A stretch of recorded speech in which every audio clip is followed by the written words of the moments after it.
in jeopardy. After a wave of injuries, the 49ers have now shut down their practice facility due to some positive COVID-19 tests. Our thoughts and prayers are with all of the 49ers staff and players as they deal with this very difficult season. But Jalen, we've seen half of the NFL season, and I have figured it out. There are only 4 teams in the NFL that matters. I look forward to you disagreeing with me about this, and there are 2 in the AFC, 2 in the NFC. There are only 4 Super Bowl contenders in my mind, and they are the Chiefs and the Steelers in the AFC, the Bucs and the Seahawks in the NFC. Let's start with the Kansas City Chiefs. It seems like it was 14 years ago, but they won the Super Bowl in 2020 against those 49ers that we are discussing. Why do you think the Chiefs could repeat as Super Bowl champions? First, you start with Patrick Mahomes, who's been outstanding. And it seems like they're able to pace him, Jacoby. 21 touchdowns, only 1 interception, spreading the football around to multiple targets. The rookie running back, Clyde Edwards-Helaire, has been outstanding out of the backfield. You add Le'Veon Bell. Eric Bieniemy is terrific as an offensive coordinator and deserves a head coaching job. The Honey Badger and that opportunistic defense continues to make plays. Kansas City Chiefs have distinguished themselves as the clear best team in football. And their foe, in my mind, to compete for the AFC Championship is the Steelers. The Chiefs win pretty. The Steelers win ugly, but they win and win and win. They are undefeated, yet I don't think a single person on this planet thinks they are the best team in football, but it starts with their defense. What have they done with their defense that has been so strong? Blitzburg. It's always going to be about that pass rush. It's always going to be timely plays on the back end. Minkah Fitzpatrick has been outstanding for them.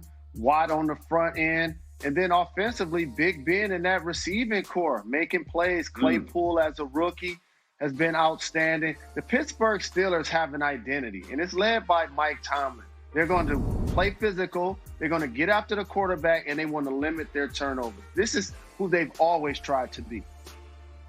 Absolutely. And when you talk about that receiving core, they've got Juju Smith-Schuster, who's a star, and then Claypool comes out of nowhere, and then Johnson and Washington's making catches.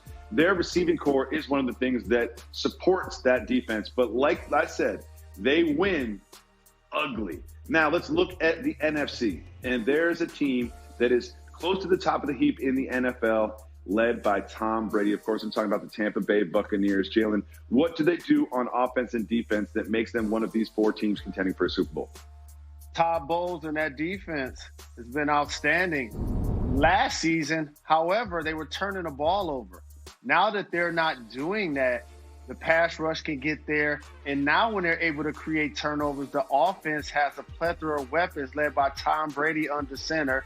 He now has found his rhythm again with Gronk, who missed football last year. Evans becomes more of a factor. They were performing in the previous game without Godwin, and now they're going to get Antonio Brown to go with Fournette in the backfield, to go with Ronald Jones III. So they are loaded. They are trying to become the Chiefs of the NFC. And I know you mentioned 4 teams are contending squad, and it feels like breaking news, but I got to tell you a secret. After 50% of the season in any sport, there are only like 3 or 4 teams that can actually win it.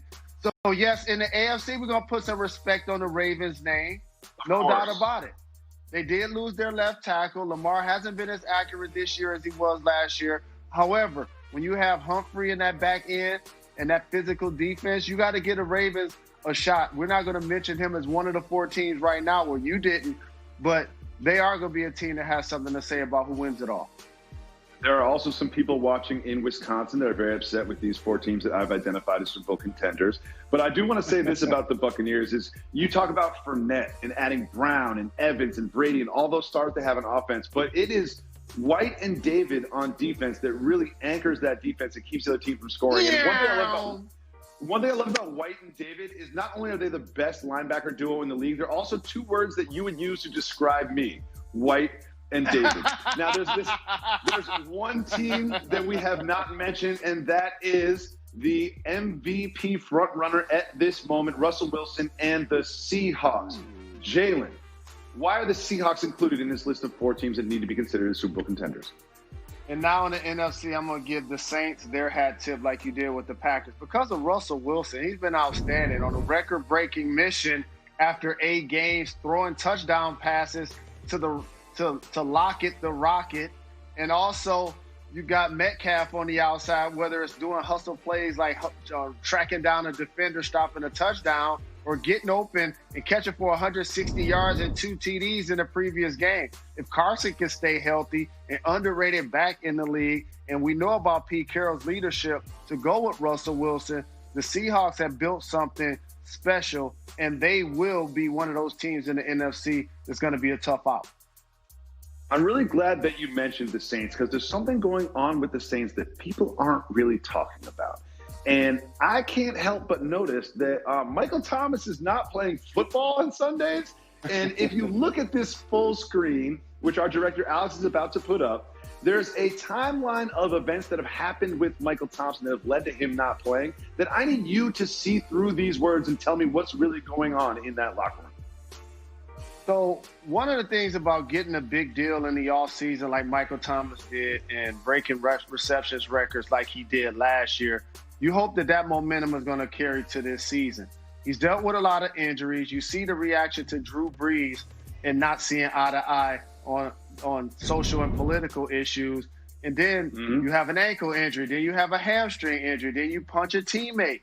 It just seems like the Saints will not make their Super Bowl contending run clearly without their elite all-pro receiver. So we must see him on the field constantly if you're going to put him amongst your top 4 teams that can actually be legitimate contenders.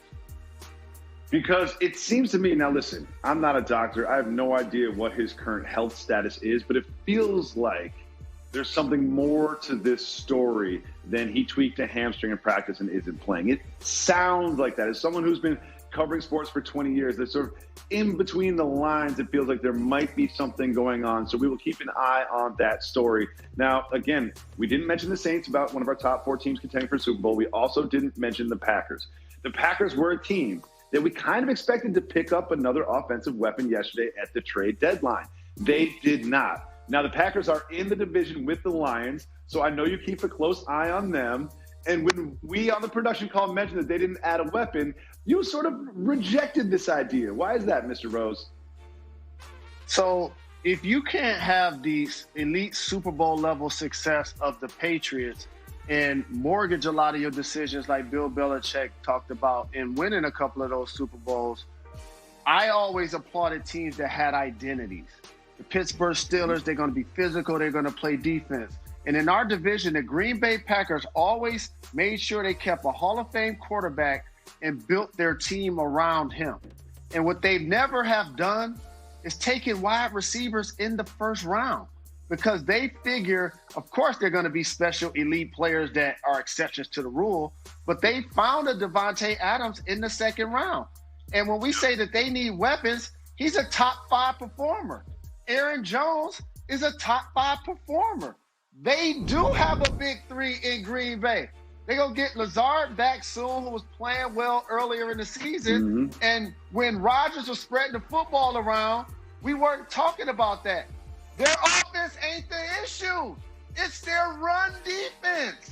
That's the issue. Remember last year in the NFC Championship when San Francisco ran all over them and Jimmy G probably threw the ball 10 times?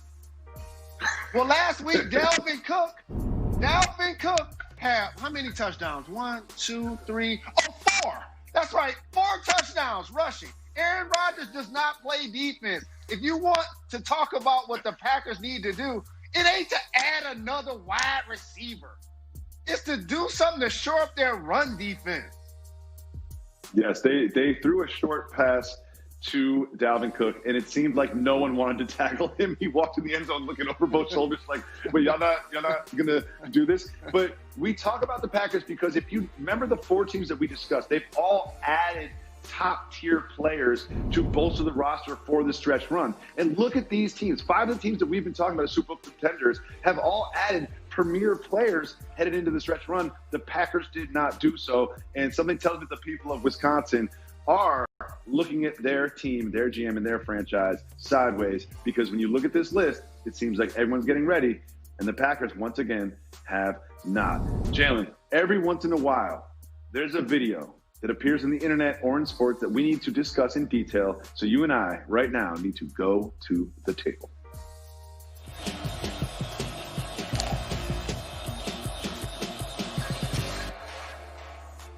Jalen, you had a long career in the NBA, but when it comes to pickup and backyard basketball, that's my specialty. So I want to celebrate this young man that we're about to look at.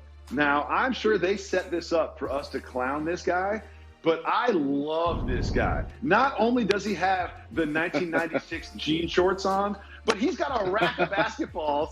He got a rack, a full rack. Sure, he hit the rim a couple times. But look at this guy. Soft mover, boss move, posting yourself in jorts, missing jumpers. It's a boss move that he representing the Fab Five to the fullest with the shorts, even though that they're jeans. And also, usually when people post things that's so doctored that by the time they edit it and cut it, it's like they're making 15 in a row. He's just living his best life. He's socially distancing, and his jumper is as well from the net. Yeah, he hit one shot, which is almost as many as Ben Simmons has hit in his entire NBA career. Jalen, the Dallas Cowboys don't know who is going to play quarterback for them. We will discuss that and much more. Stay tuned. You're watching Jalen and Jacoby. You live near Pier 17 in the South Street Seaport and brought to you by Chase. Welcome back to Jalen and Jacoby. Jalen. The Dallas Cowboys season has gone from bad to very bad to catastrophic. The latest is that Ben DiNucci is out as the starting quarterback because Andy Dalton is still dealing with concussion issues, and they're deciding between, wait for it, Garrett Gilbert and Cooper Rush to start at quarterback for the Dallas Cowboys. Jalen, your thoughts on what Mike McCarthy should do with this position? In a lot of ways, the Cowboys represent the anti-Patriots, and this season is a microcosm of two franchises. One calls itself America's team, but hasn't won championships since the early 90s, and you know how much I love Jimmy Johnson. That is my guy. Still not in the Ring of Honor, by the way. And then the Patriots, who are struggling this season, but they can pull the plug, and they can tank and rebuild. However, when you're the Cowboys, you already invested in the guys that's playing every week. Zeke, Lawrence, who's been balling this year. And so your defense is bad, your offense is bad, and all of these people like Amari Cooper are still under contract. So now you look at your NFC East race and you're like, well, if we win 7 games, we could probably still make the playoffs. So therefore, they have no problems trotting out Cooper Rush or Garrett Gilbert to play quarterback. And it almost becomes a disrespect to the game. It really does. Well, Jalen, one thing I'm going to say that no one's going to say in the media is if I'm Gilbert or Rush, I'm not sure I want to start this game. We're going up against the Steelers.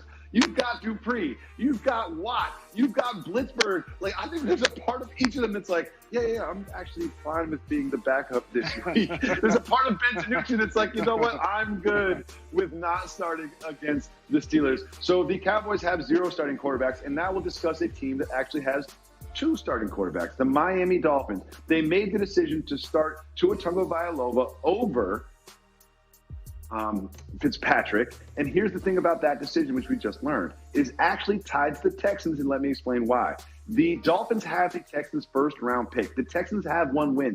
If they continue to play poorly and go 1-15, 2-14, that means that's going to be a very high pick. And in a quarterback class that is stacked with 3 or 4 potentially starting quarterbacks, the Dolphins are putting Tua out there to essentially earn the job, to audition for the spot. What do you think about this decision by Miami? I disagree with that ideology, because when you draft Tua knowing that he was coming off a hip injury and might not play earlier in the year unless he was healthy and he showed that he was ready in practice, you knew that you had to be patient this season. You're not going to rush his development when you just took him as high as you did and worry about who's coming out next year's draft. You have your guy, you hope. Now you use that pick to add weapons to go with them. That's how you handle that. And for the Texans, I told you how this was going to play out, dog. I told you. D-Hop had to leave to get paid. That's what had to happen. Okay, Deshaun wanted to get paid, of course. Once Bill O'Brien got him the deal, ownership got him out of town. And that's what happened. They still have their quarterback with the Texans, but they're struggling. And so those two picks are going to be valuable for the Miami Dolphins. Absolutely. And there's a saying that I hear too: never leave a good party for a great party. You're trying to tell me that you're looking to get someone who's a better quarterback prospect than Tua Tagovailoa? Like, what are you trying to do? You're trying to improve upon Tua? Like, I mean, Trevor Lawrence, I would say, is a better quarterback prospect, but you have Tua. Tua has put it on tape. He is a good quarterback. You should start him. I agree you should start him, but start him to develop him for next year. And that's what they're going to do. I love Brian Flores. I love Brian Flores as the head coach in the NFL. But when he started Tua, he said he started Tua because of what he was doing in practice and what he's shown him. And the idea that we're now learning that it's kind of like he's auditioning for the job is just a little backwards to me. We'll keep an eye on this story.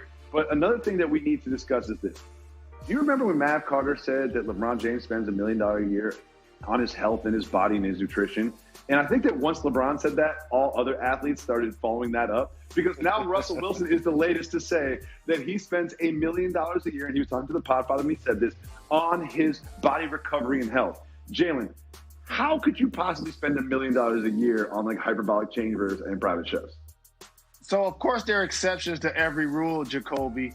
And their unconventional paths to success, in particular in professional sports, because everybody shoots for the moon and you hope to fall amongst the stars and accomplish that dream. There was a time when your effort, getting to the court early, staying late, getting in the weight room and things of that nature, and grit were also things that propelled you against your peers. Now, the privilege of having means and being able to pay for nutritionists and physical therapists and all of the things that help propel an athlete, and now the specialization of the game, that now works to the benefit of the player. Again, back in the day, athletes worked out. These dudes are training. So you're making an investment, if you're Russell Wilson, in your body, in order to cash those $100 million checks down the line, and plus put you in a position to be able to get those checks for a very long time when you see guys like Tom Brady and Drew Brees now playing football into their 40s. I just want to know how much these hyperbolic chambers cost. Like, how much are they? Do they cost $1 million? Because I just don't know how it adds up to $1 million. He said he's got 2 private chefs. That's what, $400,000 a year? And then a hyperbolic chamber, are they $300,000 a piece? Jalen, it's time for one of our signature segments, Soft Move or Boss Move.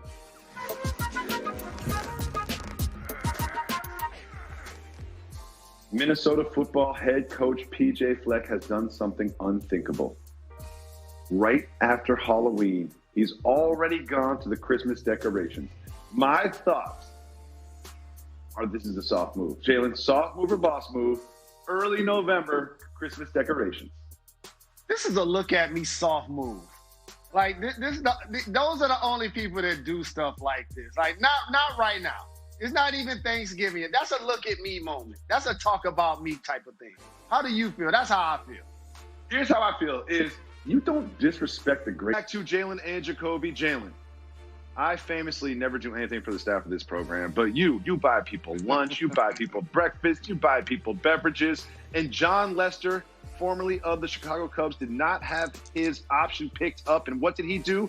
He bought the entire city of Chicago beers, and he posted the receipts online, $47,000 worth of beer for the beer-loving city of Chicago. Your thoughts on this gesture from John Lester?